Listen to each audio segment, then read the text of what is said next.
코로나 사태로 특수학교나 주간보호센터 등 복지시설들이 문을 닫으면서 장애인 자녀를 둔 부모들은 이중고를 겪고 있습니다. 특히나 24시간 돌봄이 필요한 발달장애인의 경우 전문적인 케어가 필요하지만 이에 대한 정부 지원은 제대로 이뤄지지 않고 있는 실정입니다. 자세한 내용 이정은 기자가 취재했습니다. 발달장애인 16세 아들을 키우는 조연자 씨. 조 씨는 최근 몇 주 아예 집 밖으로 나오질 못하고 있습니다. 평소 같으면 오전에 특수학교에 보내고 오후에는 복지센터에 보내는 게 일상이지만 코로나 여파로 학교와 센터들이 모두 문을 닫았기 때문입니다. 힘드셔. 복지관에서 좀 케어해줬던 게 이제 제가 케어를 해야 되는 입장이고 애가 어디 가면은 쫓아나가야 되는 입장이죠. 코로나 때문에.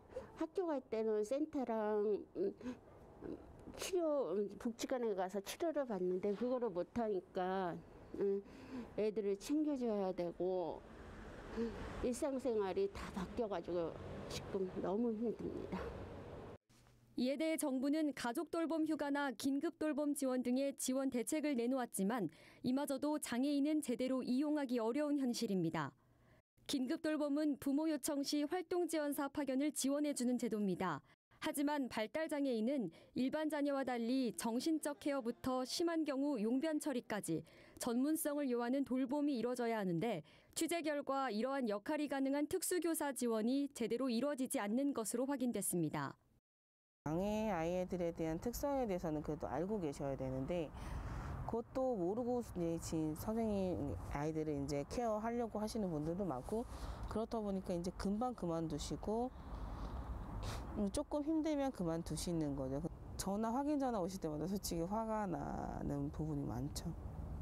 어떤 부분이 좀 화가 나세요? 못 쓰는데 왜 안 쓰냐고 물어보시니까.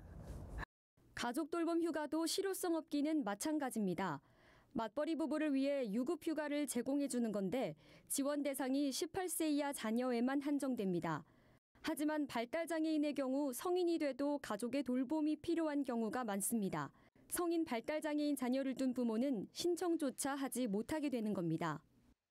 나이와 상관없이 전생의 영역에 있어서의 지원들이 필요한데 18세 이하만 지원하고 18세 이후는 지원하지 않겠다라는 것은 어떻게 보면 또 다른 그 책임들을 가족에게 전가하는 대책일 뿐이지 실효성이 없고 말씀하셨듯이 장애에 대한 이해가 전혀 없는 상태에서 나온 대책이지 않을까.